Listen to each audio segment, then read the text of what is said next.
What's up, y'all? So originally this was supposed to be two videos, but I just did a take and then had an issue saving it. So now I'm just gonna try and rip through it. But basically, I want to talk about first of all an issue that I don't talk about a ton, which I'll kind of get into why, but that is guns. So obviously we had the shooting on the 16th in Atlanta. 8 victims were killed. 6 of them were Asian. And then 8 days ago, we had another mass shooting in Boulder, Colorado, in which 10 people were killed. Obviously, thoughts and prayers with the victims and their families. Both of these incidents were just horrific. And then, actually, within that week, there was about 7 mass shootings in a 7 day span. I can drop the link to the CNN article talking about that. But I mean, I kind of go back and forth on guns.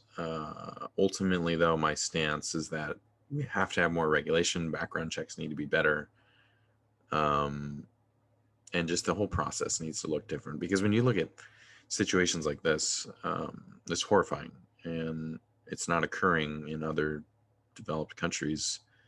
Additionally, the statistics are undeniably damning in favor of more regulation. Um, so I think it's interesting that America has the largest stockpile of firearms. We have 361 million firearms, more guns than people in the U.S. The next biggest gun stockpile in a single country is India. They have about 71 million firearms, but that's a country that's about 4 times the size of the U.S. in terms of population. They have about 1.4 billion people.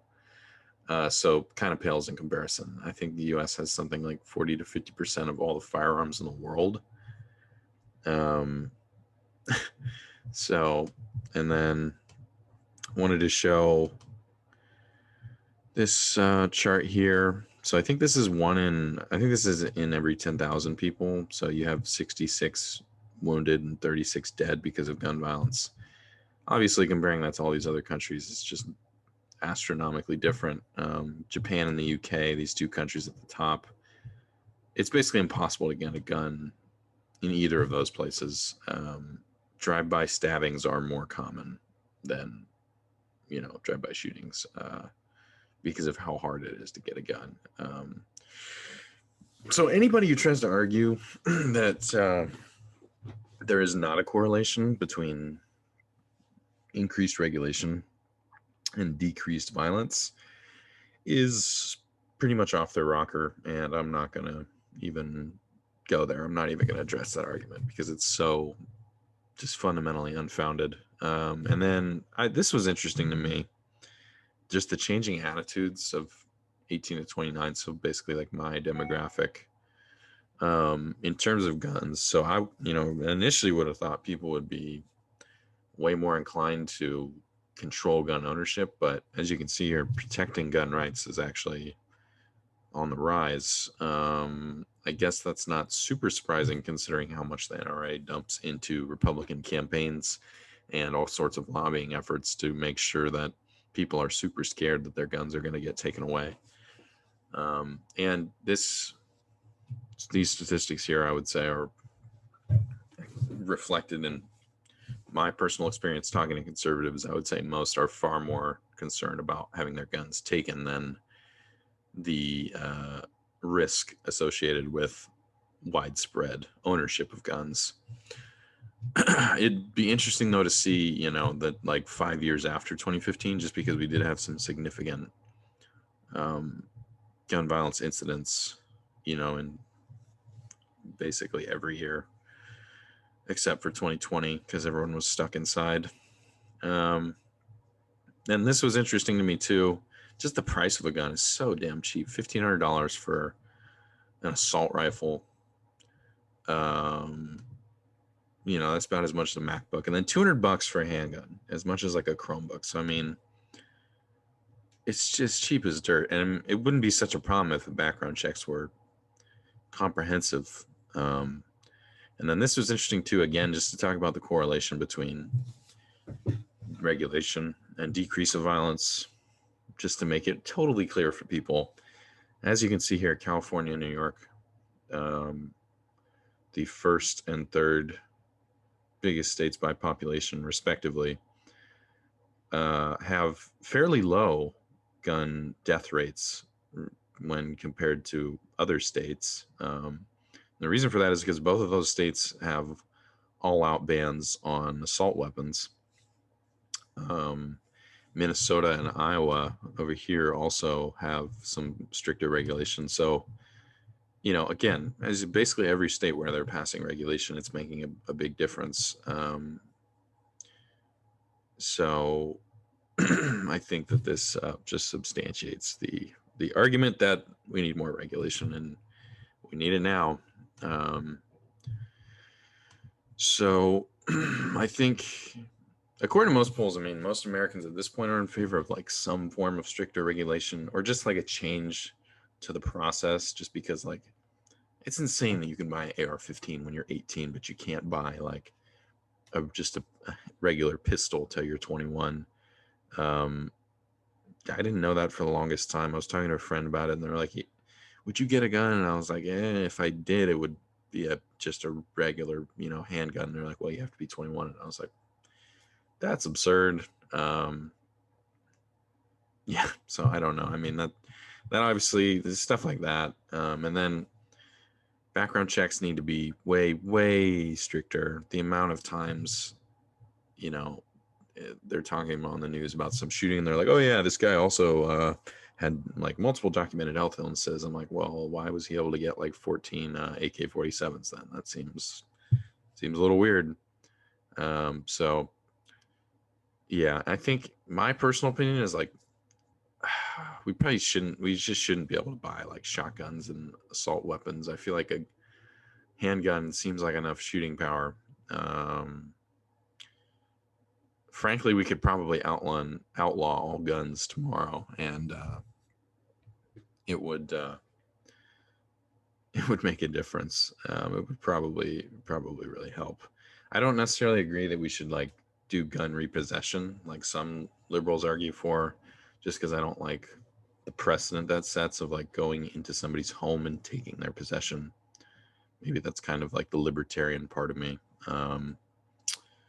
And to this end, I understand people's fear of like having their guns taken by the government and the government becoming like tyrannical, and they're like, "Oh my god, I can't defend myself." But like, if you're seriously worried about that, you need to chill out, because even if every gun was outlawed tomorrow and we could only buy knives, there's no chance the U.S. government can step to its own people. We have them so astronomically outnumbered and outgunned. 361 million guns. Like, there's no shortage. So I don't think that. I think it is an irrational fear to be worried about the government coming for you. We're never going to run out of guns, even if they outlaw all the guns tomorrow. So that's sort of my opinion, I guess. But the reason, so I said at the beginning, like, I don't talk about this a ton. The reason for that is just because like guns is one of those things that it gets used as like a super divisive issue to just tear conservatives and liberals apart. And I think this is obviously important, and people's lives are being threatened on a daily basis by this issue. Something we need to have productive dialogues about. But I just think like we can't let this issue be the end all be all, or the thing that divides us from people, the sole issue that's dividing us from people. When there are issues like Medicare for all, raising the minimum wage, and all these other things that most people agree on and are just basically way more important. By doing groundbreaking social programs and building these safety nets and doing initiatives like that, I predict that you'd see way less shootings, because many of the perpetrators of this kind of violence are people who are impoverished and stuck in cyclical violence in their community. And if they had better access to opportunities, they'd be less inclined to partake in this cycle.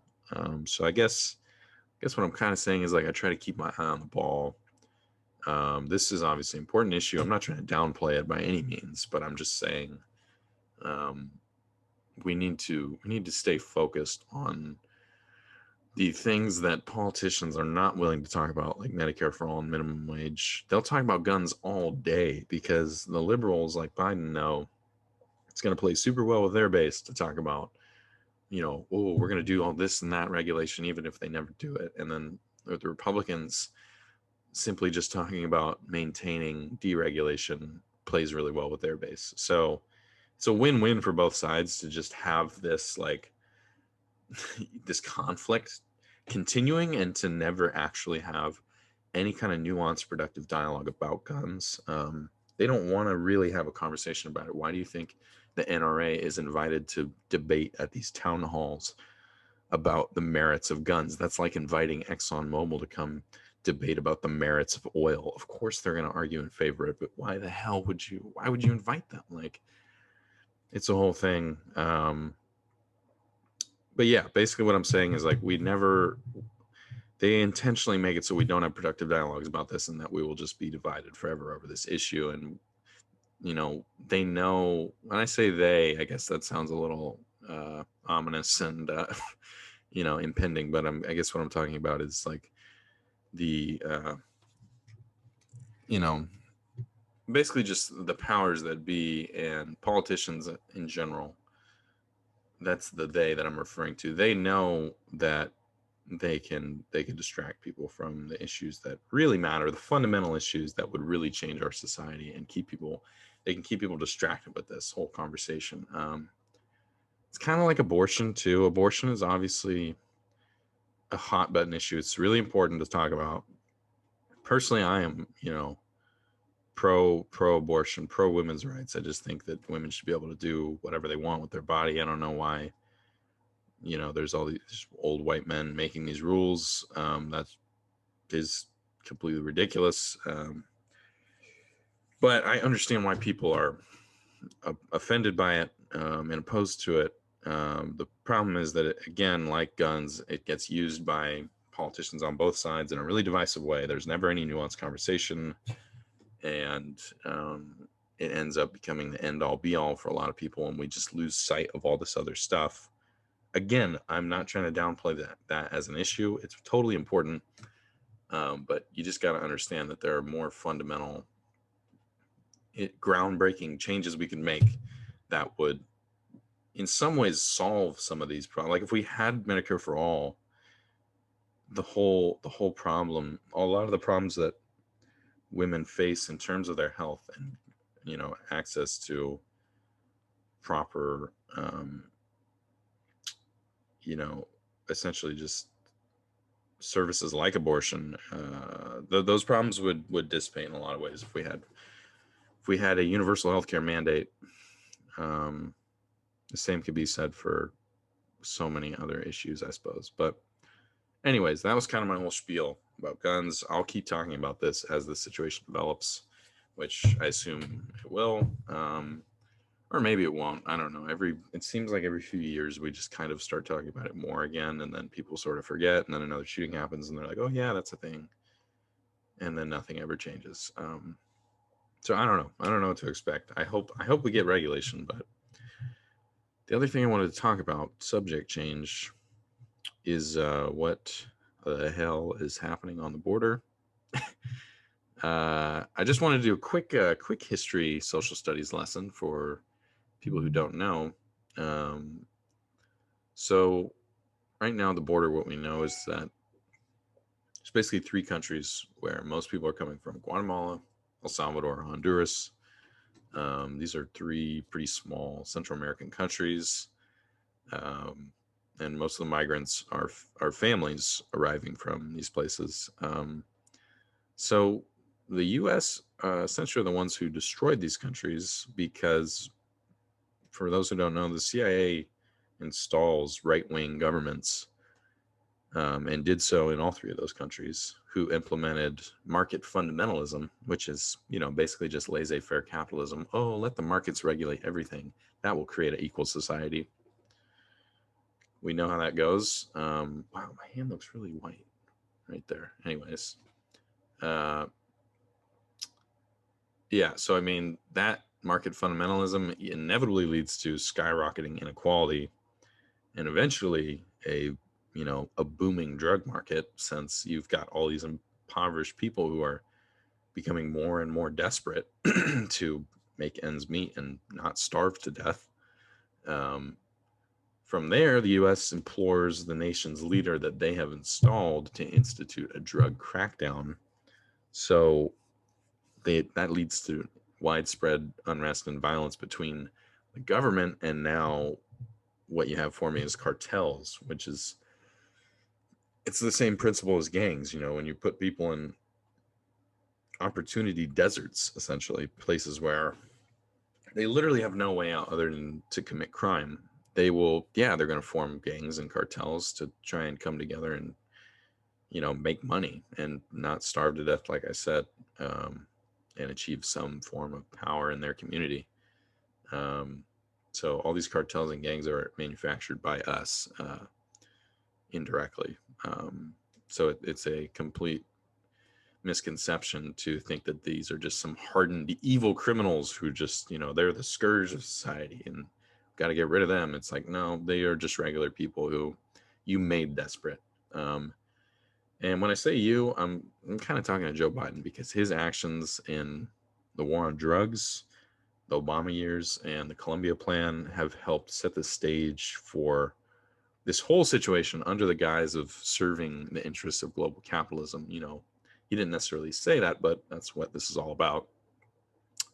The reason I'm talking about any of this historical context is because the media is just completely unwilling to acknowledge it, and have a nuanced conversation about why is this happening. And now, I mean, they're hardly even covering what's truly happening on the southern border currently. Biden even implied that people are coming, according to him, because he's a nice guy. Like, what the? Um, but I mean, for Biden to not acknowledge the CIA coups, the trade policies, structural adjustment programs, and drug markets that the U.S. essentially cultivated to set the stage for this migrant crisis is actually pretty par for the course. Not surprising, at all. But it is disgraceful. And it's even more disgraceful that he isn't taking any alternative action than Trump did. Kids are still in cages, but him and Obama built the cages. So again, not really surprising. Um, look, I have disagreements with Fox News. Fox News is just as bad as all the other corporate media. But Lara Trump, the bozo, came on there and basically was saying, where is AOC? Where is the outrage from the left? And honestly, I mean, she's right. Like, once again, all the liberals' energy to make change has just died and gone to heaven. People think that all of our problems are solved. You know, Another perfect example of that is just this past summer. People were super riled up about Black Lives Matter, which was awesome to see, in my opinion. There was so much unity, and there were so many people who never spoke up about this, who I saw for the first time actually talk about some of these issues regarding Black Lives Matter and police brutality, and like actually join the conversation. Even if it was just on a surface level, they were actually participating. And that was really exciting. And now it's just like, oh, we solved everything, like there's no problems left. It's like, Biden, what makes you think that he's some sort of champion of racial issues? I think it's less of that, and it's more just like it's easier to kind of turn your brain off and be like, "Oh, we solved that." Um, I don't know. So I think that's what people are doing on the border, but also, like I said, the media is just directly misleading people. If the media told the truth in this country, man, we would have had a revolution by now. Truly, I mean, if the media told people the truth about what's going on a regular basis, we would have had a full scale revolution, because they would tell you that you should be mad right now and your country is being destroyed by oligarchs, basically. So, anyways, again, like the whole gun thing, I'm going to try to stay up to date on what's happening here on the border. It's just a terrible crisis right now. Like I said, there's kids in cages, whatever the news wants to call them. They're, oh, it's just a facility or some other nice word that's not cages, but that's what it is. It's terrible, and Biden and his administration could do way more to make it easier for these people to gain citizenship or asylum, but he isn't. And now Kamala Harris has been put in charge of the entire process, which is horrible and scary to me because she is, widely known to be sold out to the prison industrial complex and other exploitative capitalist institutions that will stop at nothing to take advantage of free or forced labor, essentially slave labor. So I don't know. This is a scary situation. My opinion on the whole, border crisis and just immigration in general is like, I guess I just have a very liberal approach. Like, we should certainly like figure out who's coming in, but for the most part, I think we should just let people in because basically every economist will tell you immigration is freaking great for the economy. Like, you're just letting people in who are going to open businesses, who are going to, become members of society that are contributing essentially immediately. They bring new skills, they bring essential labor that we need for the economy to operate. If it weren't for migrant farm workers, we wouldn't have food. We wouldn't have any food. And the fact that those people are paid, just starvation wages is so despicable and just criminal. And, slavery and forced labor, cheap labor, really always has been the cornerstone of U.S. economics. And anyone who tries to tell you different is either paid off to tell you that, or they just don't know how to read the news, because that has been going on since the beginning of U.S. history, and there's no end in sight unless we break out of the capitalist duopoly. So, anyways, that was kind of a whole tangent, but I'll try and stay updated on these situations. And anyways, I hope everyone stays safe and has a good rest of their week.